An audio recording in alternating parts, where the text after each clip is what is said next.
রাত্রির ১টার সময় সাপ ঢুকে আশ্রয় নিয়েছে মা কালীর চরণে। পুরো রেস্কিউ ভিডিওটা দেখতে থাকুন, পুরো বিষয়টা বুঝতে পারবে। ১৮ তারিখ রাত্রেবেলা একটা কল আসে, ঠাকুরঘরে সাপ ঢুকে গেছে। আমরা পুরো ঠাকুরঘর খোঁজাখুঁজি করি, বাট সাপ কোথাও পাওয়া যায়নি। লাস্টে এই সিংহাসনের ওপরে একটা ঠাকুরের মূর্তি, কালী ঠাকুরের মূর্তি রাখা ছিল। ওই মূর্তির নিচে সাপ পাওয়া গেছে, গর্জিত সাপ ওই মূর্তির নিচে ঢুকে বসে রয়েছে।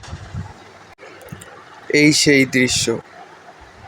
আরও নতুন নতুন রেস্কিউ ভিডিও দেখার জন্য চ্যানেলটা সাবস্ক্রাইব করে রাখুন। স্নেক রেস্কিউ স্নেক সিটির কন্ট্যাক্ট নাম্বারটা দিয়ে দিচ্ছি ভিডিওর শেষে।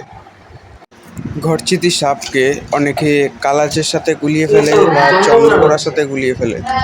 তো ঘরচিতি কিন্তু একদমই নির্বিষ একটা সাপ, পুরোপুরি নন ভেনামাস। এটা ঘরে ঢোকে টিকটিকি, আরশোলা, একদম ছোট ইঁদুর এ সমস্ত খাওয়ার জন্য। এই সাপটাকে দেখলে কেউ কালাচ বা চন্দ্রকোড়া ভেবে মেরে ফেলবেন না। আজকের মতো এই পর্যন্তই, দেখা হচ্ছে পরবর্তী ভিডিওতে।